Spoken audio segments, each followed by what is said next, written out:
Uniting against President Assad in Syria, a rebel alliance says it seized a second major city from government forces. But as the conflict drags into its fifth year, does the best hope for a resolution lie in military tactics or in talks? This is Inside Story.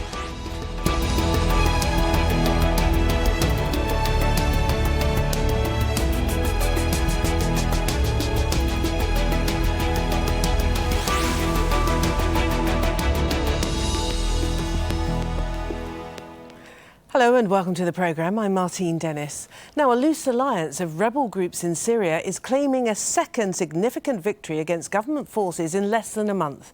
Now, the opposition offensive in northern Idlib province was spearheaded by al-Qaeda's affiliate in Syria, Nusra Front. Fighting under the banner of Army of Conquest, rebel allies seized control of the provincial capital Idlib at the end of March. And a broader union of fighters says it's now overrun nearby Jazeera al-Assad after the Syrian government transferred its offices and military commands there from Idlib. Now, the city was one of the first places to take up arms against President Assad when security forces cracked down on protests. And its capture marks the first time opposition forces have gained control there since the four-year revolt began. On Sunday, though, the Syrian Observatory for Human Rights said government fighter jets were already hitting back, carrying out airstrikes on the city. Now, opposition groups in Syria have been under pressure to appear like a credible force, and the UN is to host separate talks with the various warring parties in Geneva on May the 4th. Now, these talks are scheduled to last for up to 6 weeks, and they'll be led by the UN Special Envoy, Staffan de Mistura. Groups that won't be invited, though, include the al-Qaeda-linked Nusra Front, who are currently a big part of that Army of Conquest rebel coalition. And as we said, that alliance was able to take the city of Idlib, which is seen as a big blow to Assad forces. And it appears that the success of that campaign led rebels to form another alliance to pool their resources, and this time they've called it Battle of Victory. Now, setting its sights on the nearby city of Jazeera al-Assad and claiming control of the entire city after 48 hours of fighting. So why is all of this so important? Well, it means that the rebels are edging closer to the Mediterranean and to Latakia. That is Assad's ancestral home and political stronghold. All right, it's time for us now to bring in our panel of guests. From Beirut, we welcome Mario Abu Zaid. He's research analyst at the Carnegie Middle East Centre. From Berlin, we can talk to Mamoun Abu Nawar, who's a retired Jordanian Air Force general. And also joining us from Beirut, we have Kamal Wazni, who's founder of the Centre of American Strategic Studies. Welcome to you all, gentlemen. Mario, can I start with you in Beirut, and can I get you to explain what significance we're witnessing now with this coalition of disparate groups pooling together and achieving what seems to be a remarkable victory?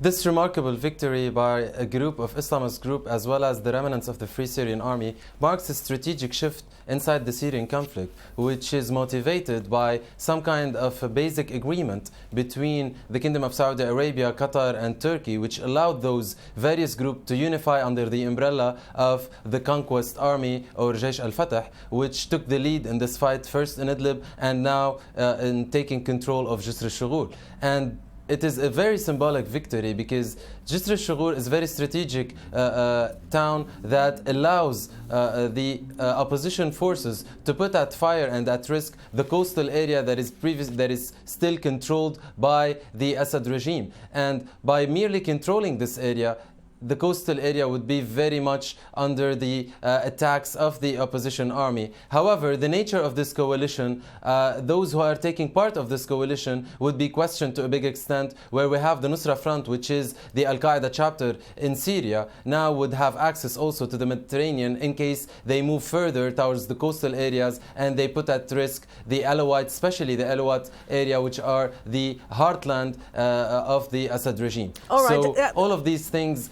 combined would give an important significance for this latest victory in Jisr al-Shughur. Can I now go to Mamoun in Berlin and ask whether this alliance is an unlikely alliance, is basically how it's being described. Is this a new modus operandi that can be replicated in other parts of the country? Well, I think Mario set the scene very well by explaining the nature of the conflict on that part of Idlib, Jisr al-Shur, and northern Idlib also. Having said that, no, I could say different group. There is some alliance in some area, and some area like on the south front, there's different group also operate there. So, but I think the operation as a whole is very successful. And shows that Assad regime forces can't, they don't have the momentum to carry on or to regain the land again. I mean, this land they cannot get back by Assad regime. The only thing he got is the air power now, limited sortie to go and hit these people. But the important of this also, they setting the ground of state for further north to Idlib and Halab also, Aleppo, which is important. It might set the ground we might see in the future for a no-fly zone or a safe haven for these people, a government formation. But the problem is now, can they change this to other front, or will it affect the other front? Yes, I think so. The southern front also been affected what's happening in Idlib. The regime is very nervous of what's going on. Iranians are very nervous, especially with the Yemeni thing is going on now. They concentrate to help the Assad in the future to stay in power. But Assad, I think he lost militarily in Syria, and he might stay for a couple of years. But that's the way that this stay as is. Okay. Now, both of you so far have made some very good points. Can I put them now to Kamal in Beirut? And Kamal, it sounds very much as though this could be a significant moment within the uprising against President Assad and his government. But surely the critical thing is that this victory will be consolidated if they can hold the territory, because that's a completely different thing, winning it and then holding it. Well, I think this is part of the largest conflict on the ground, and I think sometimes you win some, sometimes you lose some, but in the end, this is an open confrontation that is taking place throughout the Middle East. We have a very critical time between now and the end of June. This is where the Iranian and the American and the West, they will supposedly will sign a deal. And I think now the unification of all these forces between Saudi Arabia, Qatar, and Turkey, especially between Turkey and Saudi Arabia, allow for the movement of militaries that were trained in Saudi Arabia and in Turkey to launch these attacks. But you have to be very careful, because I think my estimate, we don't have to underestimate the regime of Bashar al-Assad, because at the end we saw for 4 years he's been able to hold itself together, and sometimes they've been winning, and sometimes they've been actually losing some territory. Indeed, but we understand that the Syrian military has already responded, and that there are multiple airstrikes taking place as we speak. And I think there will be an operation very soon, already started, against Idlib to actually get back what it was lost. In the end, I think this is a huge confrontation. It's not going to be ending by taking a town or taking a city within the largest conflict in the region. And I think if things does not go well by the June 30th, I think the whole Middle East will go into a new inflame, especially maybe now there is restraint from probably the supporter of Assad and supporter of the Yemenis, because they think they can get a deal, and probably they're not pushing all their cards at once. On the other side, maybe the coalition that took strike against Yemen, thinking about taking a shot at Bashar al-Assad, but that will lead to a major confrontation in the region. Mario, also in Beirut, we can't have a discussion about Syria at all, can we, without mentioning the regional players? How far would you say has the influence of regional players affected what we've seen in the northern province of Idlib?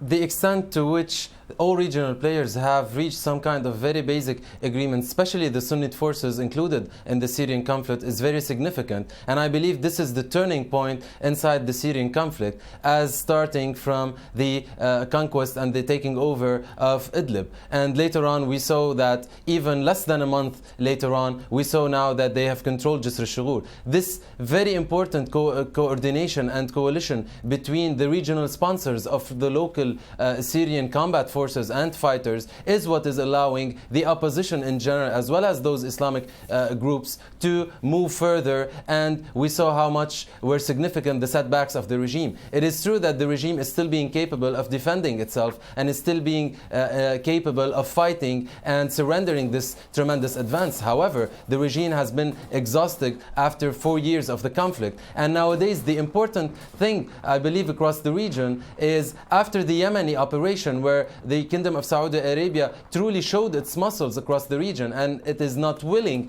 to step back from the conflicts that are taking place in the region and allow the Iranians to impose their will across the region. We saw that after they end up with the Yemeni operation, we saw a direct involvement inside Syria, which was translated by the takeover of Idlib and lately by the takeover of Jisr al-Shughur. I believe this coalition and this important coordination between the Saudis, the Qataris, and most importantly the Turks is what is allowing those fighters to move forward and to control areas that are previously controlled by regime, whether by supporting them with the needed arms or by creating some kind of very basic command and control centers that is allowing these people to fight under the umbrella of the conquest army or Jaish al-Fatah.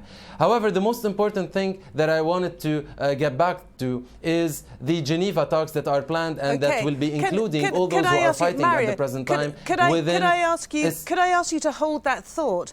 Because this is a perfect moment then to talk about the politics, to talk about the diplomacy, because those UN-backed meetings that are due to take place in May will try again to see if there's any chance of brokering an end to the war in Syria. Separate talks are due to take place with the Syrian government, opposition groups and regional powers, and they include Iran.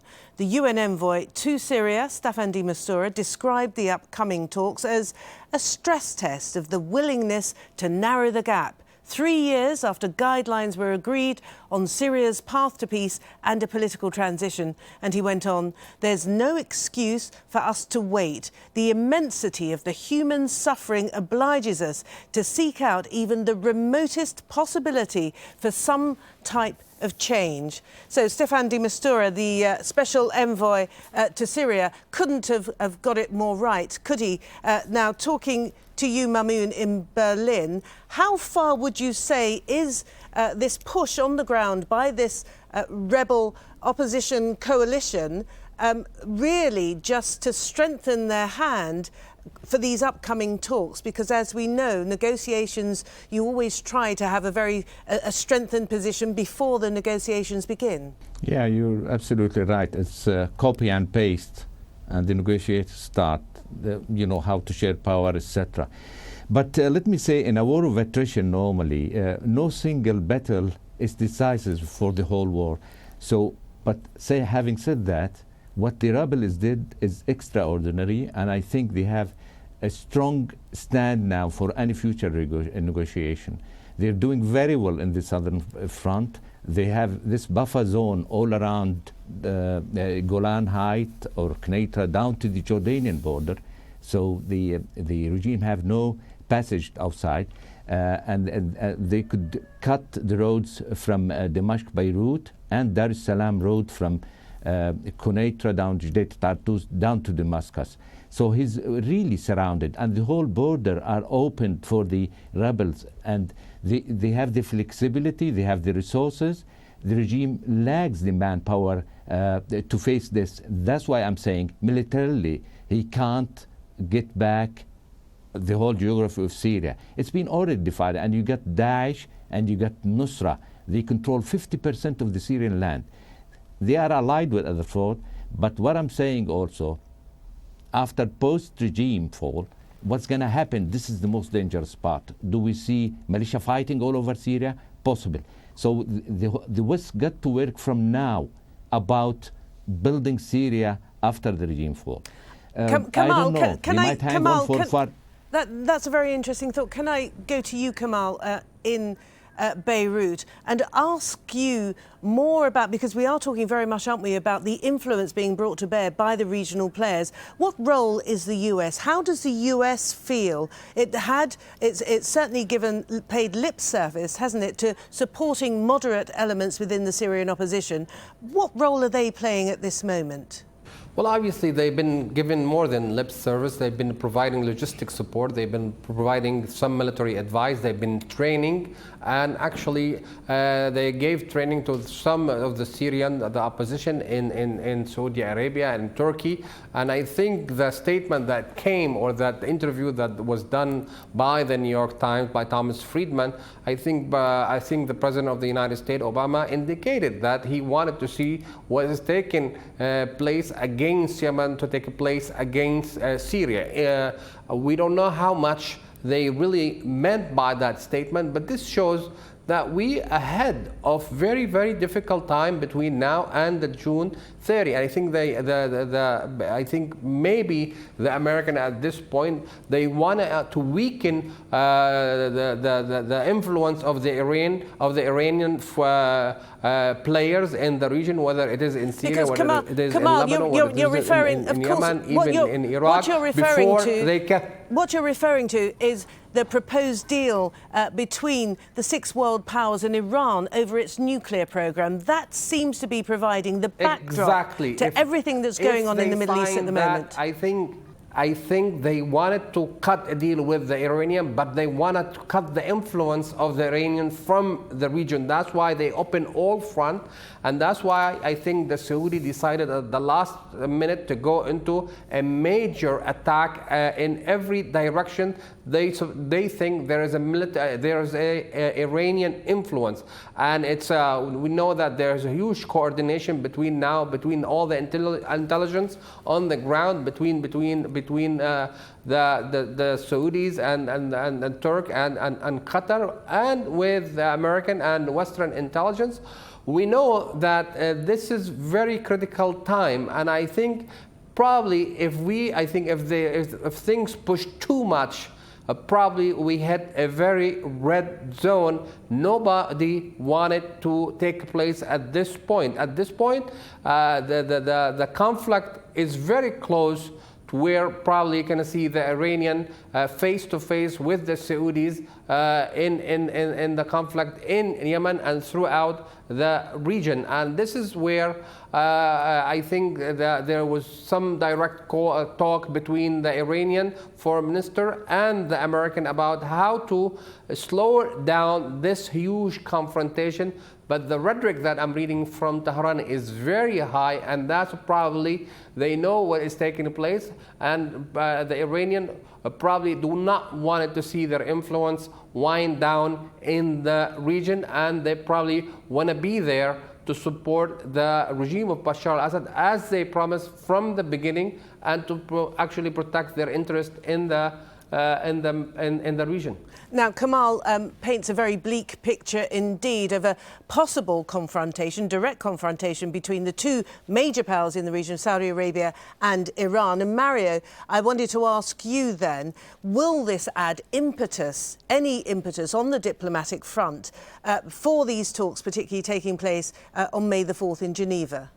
Going back to your original question about whether these advances will allow any room for a diplomatic course. Earlier, all the de Mistura track has been a complete failure because the opposition was always losing and the opposition was always fragmented, which led to any single advancement of the de Mistura track allowed the Assad regime to be the winner, which led to a complete mistrust between the opposition faction and de Mistura in all its attempt to try to reach ceasefires or to try to engage within a diplomatic course. However, the latest advancement of the opposition and those who are allying under the umbrella of the conquest army is what's going to allow this diplomatic course to take place, because from now till these Geneva talks will take place, the opposition will be putting tremendous effort in order to gain more territory and to put more at risk the areas controlled by the Assad regime, and especially its Alawite heartland, because we know that and across the Syrian conflict we saw how the Assad regime will be capable of being engaged. Once the Assad regime has setbacks, once the Assad regime is on the losing side,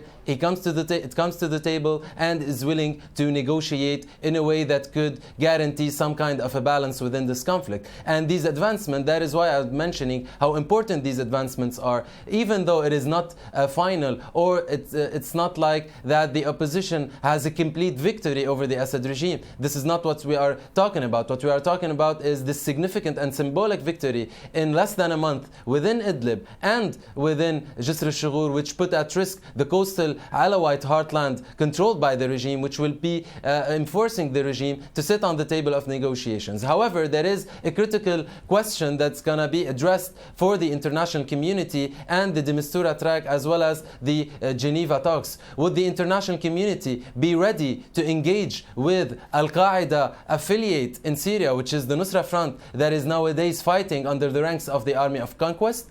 The Nusra Front has been for the past 6 to 8 months trying to reshape its image as a less moderate group than the Islamic State, in order for it to gain some kind of a general recognition by the regional forces and the international community to move towards a political role rather than just a military one, in order to defeat the Assad regime, which is a very significant behavior being taken by the Nusra Front. Okay. To what extent this will be successful, and to what extent can I just the move on? international Can I just community... move on, Mario? Because I think you made a very good point indeed. But can I just move on to Mamoun in Berlin?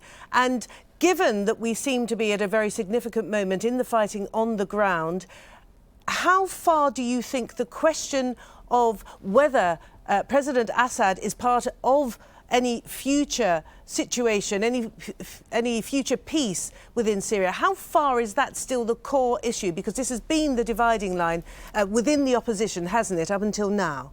He has no chance to stay in power. After what he did to his people, do you think, I mean, the Syrian revolution went up just to change the regime, not to negotiate with him. That's the basic rule of it.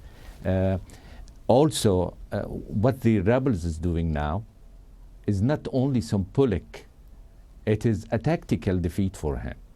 And I said earlier, he cannot regain ground. So things in the ground will be changing. There will be shift sometime in the future. But I can't predict when. The rebels are doing very well. Even if Iran and Hezbollah is interfering now, we can't say a lot of change on it. Okay, they protected the regime before 2 years, and they saved him, but not anymore. I think General Soleimani, what everybody's talking about, he failed in the north, he failed even in the south, he failed even in Iraq. So I don't think the Iranian influence, it is there in Syria, but it's not gonna be the dominant role. It could be a dominant player after the nuclear deal. But in Syria especially, people are fed up. Okay. There is no moderate people in Syria. Syria is changing. Okay, so they want to get rid we're of running this out regime. of time, unfortunately, Mamoun. Can I put the final word then to Kamal? And how much expectation should we attach then to the talks in Geneva, given what we've said today, in that it seems to be a turning point in terms of the military situation on the ground in Syria? So how much expectation should we attach to these talks coming up in May?